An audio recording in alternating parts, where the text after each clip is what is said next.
I was walking through the forest when a scream startled me. A man running in horror from a pack of wolves. I quickly howled at them, then crouched down. Distracted, the wolves stopped, left the guy, and cautiously sniffed their way over to me. Hey girl, run away! Shush! After deciding I was no threat, they wagged their tails and started licking my face. Aren't you scared? Not at all. People often misunderstand wolves. This isn't Little Red Riding Hood. They're not actually grandma eaters. Come and make new friends, buddy. Hi, my name's Winona, an 18-year-old Native American living on the Blackfeet Reservation with my mom. And I'm about to tell you the craziest story of my life. After the wolves left, I helped the guy find a place to clean his wound and told him more about the wolves. So you're a Blackfoot born and bred? It's my first time meeting a Native American. How about you? What brings you here, city boy? I'm actually a pianist wandering here for inspiration. Have you found it yet? Or did you almost lose yourself just then? Inspiration's hard to find, especially when you're a theater pianist. What? A theater pianist. I work at Winter Garden. In New York? Wow, it's my dream to be a Broadway musical actress. Actually, my theater's looking for a stage crew. You could start from there and I'll find ways to introduce you to the right people. I couldn't let such a once-in-a-lifetime opportunity slide. But the thing is, my mom absolutely resents theater arts and forbids me to even mention it. So, I gotta devise a plan. I brought Luke home for lunch. Mom was so welcoming and even prepared a great banquet. So Luke, right? What brings you to Montana? I'm doing a research paper for school. I'm in college. Oh, so you're around the same age as Winona. She's recently finished high school. I know, and if it wasn't for Winona, I'd be dead by now. So I was thinking, if it's okay with you, I'd like to invite her to college with me. That's nice of you. But what are you studying? Hotel management.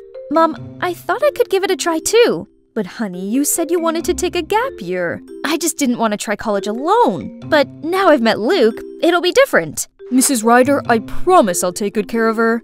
Mom smiled, then nodded. Yes! Mission accomplished!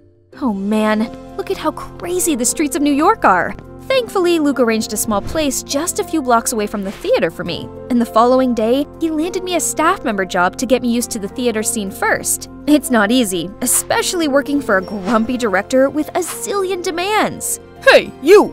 Yes, you cleaning lady! Out of the way! But just being here this close to the stage is incredible, right? One day, on set for Mr. Killorn's new play, he started yelling and throwing papers everywhere. Curious, I picked up the script and saw a line written in Blackfoot. Keetsikakumen? I love you? Mr. Killorn suddenly noticed me. Oops, I must have said it too loud. How did you learn to speak Blackfoot? My mom taught me. Oh, I live in the Blackfeet Reservation. Interesting. You know what? You're cast for the leading role in this play. Go and meet Jade, the coach here at the theater studio. She'll instruct you further. I froze on the spot and couldn't believe what had just happened until Luke appeared, bowed to the director, and pulled me out of there. Am I finally living my dream now? Here it is, the studio from the business card. Huh? Are they shooing a coyote? This stupid guy was waving his umbrella at the snarling animal. I tried to tell everyone to back up, but no one heard my tiny voice until the guy next to me suddenly spoke up. Everyone, back up! Thank God people finally listened. I slowly advanced to the coyote, knelt, and offered my hand to him. When he seemed to trust me enough, I gently stroked his head and calmed him down. Just then, Mr. Killorn's assistant appeared and took the coyote in. Turned out, he's Mr. Killorn's pet. Who keeps a wild creature as a pet in this stuffy, urban space? You okay? You hurt anywhere? I'm fine. The poor little coyote looked terrified. You know a lot about animals, don't you? I grew up with them, yeah. In Blackfoot mythology, coyotes are guardian spirits. Well, you sure were a guardian spirit right then. I was still so touched by his words, but then Luke suddenly appeared. Winona, I just heard about what happened. You okay? What are you doing here? The guy, who was friendly just a second ago, now seemed cautious and just walked away while Luke glared at him. I'm fine. You should stay away from him. Luke doesn't seem to like that guy. Something weird is going on between these two? I went and met Jade, our coach. She told me about the role and introduced me to Nathan, my actor partner, which happened to be the guy I just met. I couldn't help but grin and offered my hand to Nathan, but he just ignored me and turned to the script. Hello? Am I just a stranger danger now? We then tried the opening act, but since it was my first time being on a turntable, I took the wrong step and fell over. Nathan! I was blushing when he suddenly glanced at Luke and dropped me, almost kissing the floor. Right then, a girl barged in. Is everything ready for my set? You're late again, Stella. And actually, you and Winona are both gonna practice and we'll see who's right for the role. Winona who? As if this nobody can stroll in and try to steal my role. How snobby. She's lucky this nobody doesn't want to make a scene on her first day. During the break, I questioned Luke more on Stella. Stella is super talented. She's marvelous at dancing, singing, and acting. No surprise though, because she's been training since she was little. That's exactly why we should just give her the role already. A waste of time dealing with amateurs. That was so rude. So much for ever thinking he was friendly. In the following weeks, I finally got a better grasp of my character. The female lead was a gentle, down-to-earth Blackfoot woman. Easy peasy. I just need to pretend to be my mom.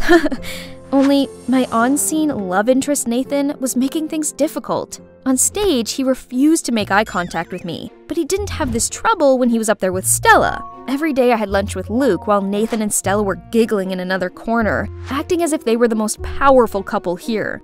Are they really in love? Oh, Winona, please. Why should you care? After lunch, I ignored Stella's glaring eyes and focused on being Nathan's lover on stage. What kind of singing is that? Give me a break already. That's enough, Stella. Actually, I just informed Mr. Killorn over lunch that Winona's getting the role. Ha! Very funny. No, it's not a joke. Look at your performance recently, Stella. It's rather disappointing. Winona, keep up the good work. Stella looked like she'd had the blood sucked out of her. I excitedly beamed at Luke, but strangely he looked concerned and ran after Stella. Does he have feelings for her? See that? Why hasn't he just confessed his feelings for Stella already and stopped this unrequited love tragedy? Isn't it because you and Stella are together? And that's also why you're so half-hearted whenever you're on set with me? It's not like that. I just couldn't control myself every time our eyes met. What did he mean by that? Congrats anyways. I always knew you deserved this role. He's right. I'd really worked super hard for this. I'm so close to achieving my dream now. The next day, I rushed into the first official rehearsal and acted my heart out in front of Mr. Killorn and the whole crew. I was dancing away to Luke's sentimental track when the door slammed open. It was Mom!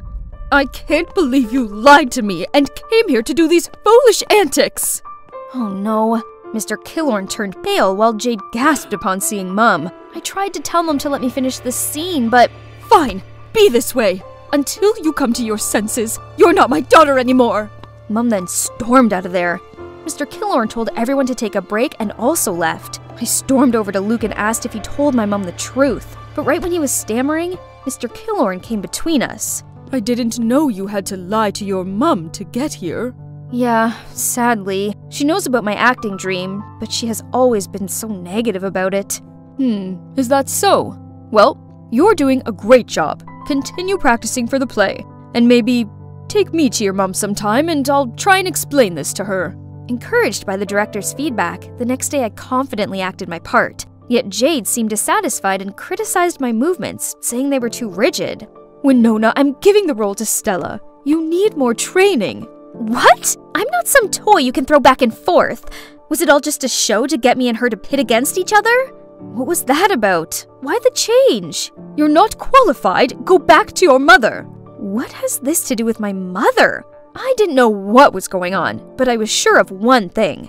I needed to prove myself, so I stayed at the studio practicing, swinging and swaying my soul away under the studio light until I accidentally sprained my ankle. Right then, Nathan came out and helped me up. Why are you still here? I saw you stay, so I thought I'd stick around for a little longer.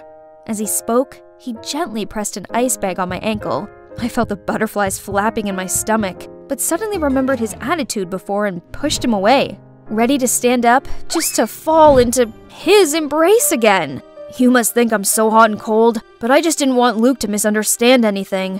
What do you mean? We're just friends, and what's up with you and Luke? Then he told me how he and Stella were the best of friends back at acting school until Luke appeared. Luke was instantly attracted to Stella and asked Nathan to set them up. Nathan, of course, happily agreed. However, the next day Stella suddenly expressed her feelings for Nathan right in front of Luke. Luke didn't take it too well and thought I was messing with him. He's resented me ever since. So, you and Stella are just friends? We are. Stella might appear childish, but she's good-natured. She's dealing with a lot inside. I've just been watching over her. But right now, she's gonna have to learn to stand on her own since I think I've met my guardian spirit. His guardian spirit? We were so close, I swear we were almost kissing. But I quickly pulled away, saying I gotta go practice. The final rehearsal is my only chance to get my role back now. I showed up just as a substitute today, but when everybody was ready to rehearse, the only person missing was Stella. No one seemed able to contact her, and the director was growing impatient. Jade had no other choice but to push me onto the stage. Luke didn't seem too happy with this replacement, and suddenly played the piano much faster than expected. Flustered, I took a deep breath and let myself float naturally to his rhythm. During the intermission, I asked Luke what that was about. Drop it, Winona. I already knew. You got in here all thanks to your director dad, yet you fooled me with your little story. It's you who forced Stella away from her chosen role. Who's my dad? Mr. Killorn? Right then I was called for the next act. Still puzzled by what Luke said, I couldn't focus on my part with Nathan.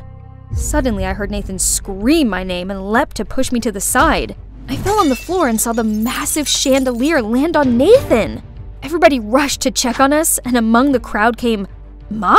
We were all waiting for the doctor to check on Nathan when Luke suddenly spoke out. I'm sorry for what I said, but Jade told me Mr. Killorn is your dad, and you guys forced Stella to drop her role.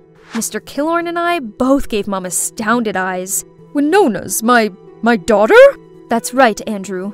But don't worry, as soon as Nathan's recovered, I'll bring Winona back home and will not bother you and Jade again. No, you've got it all wrong. Why didn't you tell me about our daughter? Jade said if I told you, she would harm Winona. Wait, does this have anything to do with the accident? 'Cause right before the act, I saw Jade talking to a crew member who set up the stage for Nathan and Winona. I'll get this looked into at once. So, this play about Andrew and a Blackfoot woman falling in love? Is it about you and Mom? Mr. Killorn didn't reply, but looked at Mom tenderly, and she burst out crying. Right then, the doctor came out, saying we could visit Nathan. Luke quickly pulled me aside, leaving the adults there.